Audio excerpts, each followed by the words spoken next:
If your team isn't using ClickUp, you're wasting time, and data proves it. 61% of knowledge workers manage work more than doing it, switching apps 1,000 times a day. That's work sprawl and costs millions. ClickUp replaces 20 apps with Convergence, uniting projects, docs, and chats, while AI super agents handle the busy work. Join 4 million teams using ClickUp to finish work 30% faster. Try it free and get 15% off AI upgrades at clickup.com/podcast. That's CLICKUP.com/podcast.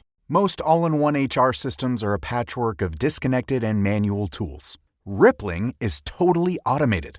If you promote an employee, Rippling can automatically handle necessary updates, from payroll taxes and provisioning new app permissions to assigning required manager training. That's why Rippling is the #1 rated human capital management suite on G2, TrustRadius, and Gartner. If you're ready to run the backbone of your business on one unified platform, head to rippling.com/acastbiz and sign up today. That's rippling.com/acastbiz to sign up. On today's Smart 7, Andrew Mountbatten-Windsor arrested by police, outrage over UK couple jailed in Iran, and much more. It's Friday 20th of February, it's National Muffin Day, and happy birthday, Olivia Rodrigo. The Smart 7, it's news, but not the news.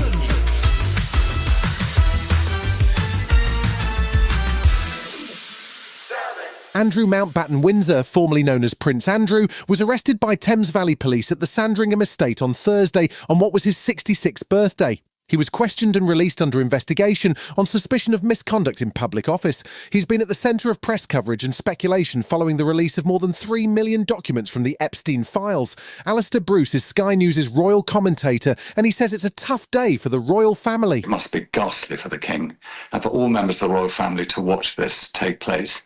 It obviously is now in the hands of people who know how to advance a case, and there it must remain. The King released a statement saying the law must take its course, and it's understood he wasn't notified of the arrest in advance.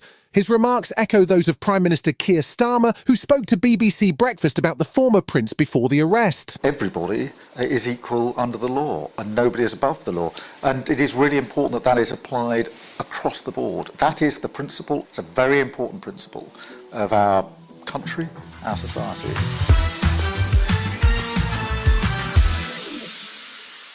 There was growing outrage on Thursday as British couple Lindsay and Craig Foreman were sentenced to 10 years imprisonment in Iran. The couple were on a round-the-world motorcycle trip passing through Iran in January 2025 when they were arrested and then charged with espionage. They've been kept in Tehran's notorious Evin prison and were not even allowed to defend themselves against the charges at their trial in October. Foreign Secretary Yvette Cooper has called their detention completely unjustifiable, and Victims Minister Alex Davies-Jones says the government are working on their case. I know that the Foreign Secretary will be reaching out to her counterpart in Iran to have these conversations about this case, but it just goes to echo how important at the moment diplomacy is, Hugh. The couple's son Joe says there has been no credible evidence presented on the spying charges and is urging the government to act decisively. Tory Shadow Security Minister Alicia Kearns says the government needs to start applying direct pressure immediately. The British government should have done more to get them home earlier, and they should be saying very clearly that the Foremans are not spies. They're not willing to say that the Foremans are not spies, and that is dangerous and wrong.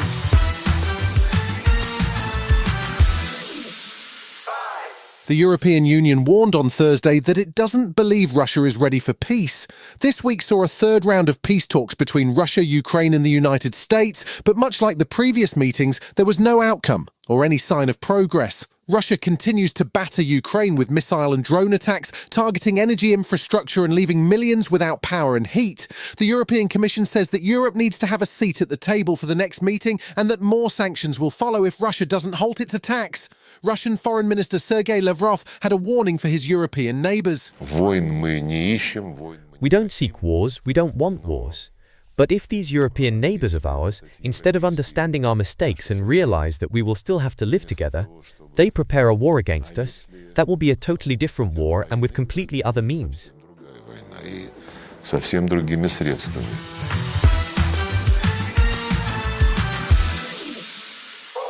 Thursday was a busy day for US President Donald Trump. His little White House DIY project, the $400 million 90,000 square foot ballroom, got approved by the Fine Arts Commission, which is largely staffed by Trump allies. He was also busy holding the first official meeting of his Board of Peace, which is intended to oversee the reconstruction of Gaza and will apparently receive $10 billion in funding from the US government. It's not clear if Gaza is the final goal, as Trump also described the board and its eclectic membership as an institution that would strengthen up the United Nations, although it's not clear how or why that would work. He did have some rare praise for Hamas, giving them credit for returning the missing bodies of the Israeli hostages. Hamas really did a lot of that work, and you got to give them credit for that. They brought the last one home a week ago, and we got all 28 of them. Still to come on today's Smart 7 in association with Metro. Nottingham Forest win in Istanbul, and we get ready for the Peaky Blinders at your local multiplex. Right after this. This episode of the Smart 7 in association with Metro is brought to you by Tesco Whoosh. Now picture this. You're halfway through your night on the sofa, fully locked into the Stranger Things finale, and you're just at the big reveal where you think that Vecna's going to an 11 sack and their other graduation where Winona Ryder seems than ever. What do you mean, spoiler? They should have seen it, but I'll bleep it out. Anyway, then disaster strikes. You realise you've run out of snacks. There's no crisps, no chocolate, there's nothing in the fridge except tap water and regret. It's a nightmare. And honestly, this has been me more times than I care to admit. Well, that's where Tesco Whoosh comes in. If you've run out of snacks, Tesco Whoosh is here to help with treats and drinks delivered to your door in as little as 20 minutes. Enough time to pause, not panic, and get back to the good bit. The best part? It's all available through the Tesco app. Whenever you need your groceries fast, Tesco Whoosh is ready. Delivered from as little as 20 minutes with Tesco Whoosh in selected areas. Come on, 11! Mom, Dad, I just have to say, it breaks my heart watching you stress over dinner every night. This year, I don't want you doing the fridge stare down. Hot take, with the new Blue Apron, eating healthy is easy. They've got pre-made and one-pan meals with plenty of balanced nutrition. No subscription needed. You could be plating like a chef instead of negotiating with leftovers. Make it your healthy, tasty, and easy 2026 dinner resolution. Just saying. Get 50% off your first 2 orders plus free shipping with code LISTEN50. Terms and conditions apply. Visit blueapron.com/terms for more.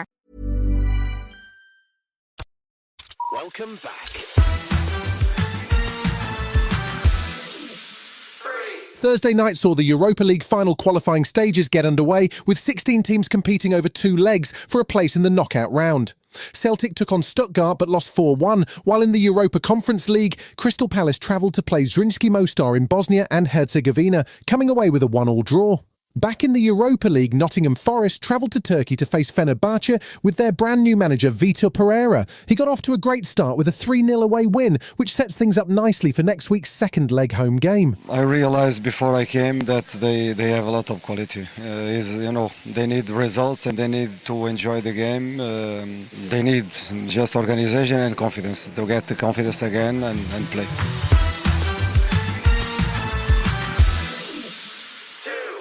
You can say what you like about Justin Bieber, but there's no question he knows how to write a killer pop song. He's sold 150 million records, he's picked up a couple of Grammys, and he became a dad in 2024 after his wife Hailey Rode Bieber gave birth to the epically named Jack Blues Bieber. Hailey popped up on the season 3 premiere of The Therapist podcast with Jake Shane, and she says the couple are keen to have another child. The big question though was, does little Jack like his dad's music? Yeah, he does. He's been saying, baby, oh, baby, oh. Baby, no! Oh, and I'm like, literally in the last 2 days, that is so crazy.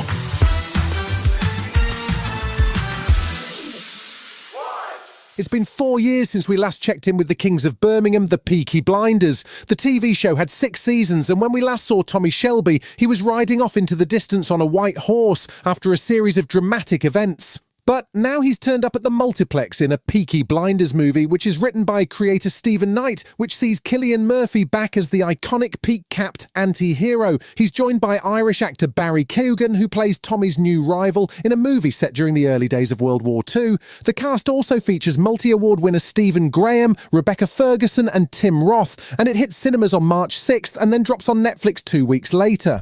I'm looking for me son. Who the are you? Everybody stay calm. Because this man, ladies and gentlemen, is Tommy Shelby. Who the is Tommy Shelby? Perhaps someone should explain to him who I am. You've been listening to The Smart 7. We'll be back tomorrow at 7 a.m. Hit that follow button and have a great day. Give us 7 minutes and we'll give you the world.